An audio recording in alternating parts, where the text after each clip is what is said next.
Have you ever watched the 1980s hit television series The Love Boat? If so, you've probably heard of the Pacific Princess and the Island Princess. Thanks to the show, these two ships catapulted Princess Cruises into the national limelight, giving the brand a much-needed awareness boost at a time when the cruise industry was quickly changing. But did you know that the Pacific Princess and the Island Princess were never intended to sail with Princess Cruises? In fact, they were commissioned, designed, and built for a rival cruise line. Hi, I'm Chris Frame, a maritime history author and lecturer, and here's the inside story on the Love Boats. The world-famous Pacific Princess and Island Princess can trace their history all the way back to the 1970s, when a cruise line called Flagship Cruises placed an order for two $25 million cruise ships. At around 20,000 gross tons and 554 feet long, or 168.7 meters, these ships aren't big by today's standard, but for the time, they represented a significant investment in the emerging modern cruise industry. They were built at the Nordsberg shipyard in Emden, Germany, and launched in 1971. The twins entered service as the Island Venture and the Sea Venture for Flagship Cruises, operating cruise itineraries from New York as well as voyages to Bermuda.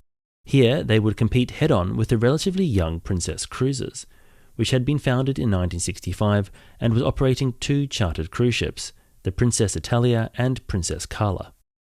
Sea Venture and Island Venture's time with Flagship Cruises was short-lived, however, with Princess Cruises taking an interest in the vessels.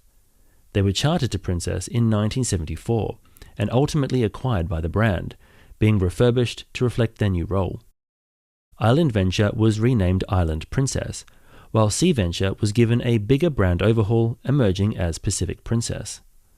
Both ships continued their North American schedules, with Pacific Princess also undertaking global cruising, heading as far south as Australia. In 1976, the two ships were catapulted onto the global stage when Princess Cruises entered into an agreement with ABC, allowing Pacific Princess to be used as the set for the then new television series The Love Boat. The show went on to air for 9 seasons, becoming a massive hit in the 1980s. While the show was set on board the Pacific Princess, in reality Island Princess was also used for the filming, and many scenes were also filmed at the 20th Century Fox Studios in California.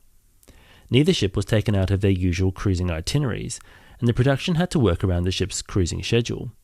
To this end, deck scenes and other onboard activity were also captured on board Princess ships the Royal Princess, the Sea Princess, and the Sun Princess, as well as the Royal Viking Sky, Stella Solaris, the Pearl of Scandinavia, and even Cunard's Vistafjord, which weren't even Princess ships. While production of the TV series ended in 1986, Pacific Princess and Island Princess remained famous, known as the Love Boats throughout their career. They remained with Princess Cruises for more than another decade, and thanks to many reruns, were very popular ships in this period of time. Island Princess eventually left the Princess fleet, departing in 1999 to become a pilgrim transport ship for Hyundai Merchant Marine in South Korea. Here she was given the new name of Hyundai Pongnay. Princess Cruises later said goodbye to the even more famous Pacific Princess in 2002, with the ship being transferred to V-Ships and then chartered to Pomonta Cruises as Pacific, where she would remain until 2008. Island Princess, on the other hand, remained on the Pilgrim service for just over 1 year. In the year 2000, she was renamed Platinum and sold to Fiducia Shipping, and then she was renamed Discovery the following year. The ship sailed for voyages of Discovery before settling into her final stint with CMV, which retained her Discovery name. Her CMV career got off to a rough start, with the ship detained in Portland, USA, amid Coast Guard concerns that the safety drills and crew familiarization of the vessel were inadequate for passenger services. However, eventually she would enter service for CMV.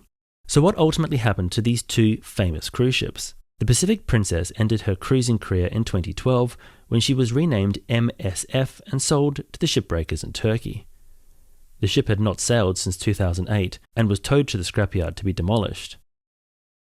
Her sister, the Island Princess, lasted a little bit longer, but she too was sold for scrap in 2014. Renamed Amen, the ship sailed to the shipbreakers in Alang, India, where she was also broken up.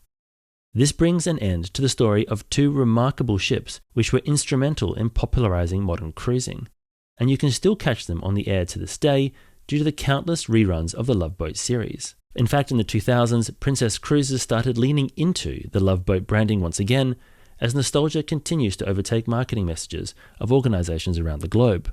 And you can still find this branding on board their ships today. Thanks once again for watching, and I hope you found this video interesting. As always, a huge thank you to our channel members who help make these videos possible. And if you're interested in maritime history, check out my new Substack, where I go into maritime history articles in much more detail. And also, please don't forget to subscribe to the channel and check out the back catalogue. It's great to have you on board. Thanks once again, and until next time, I hope to see you on board.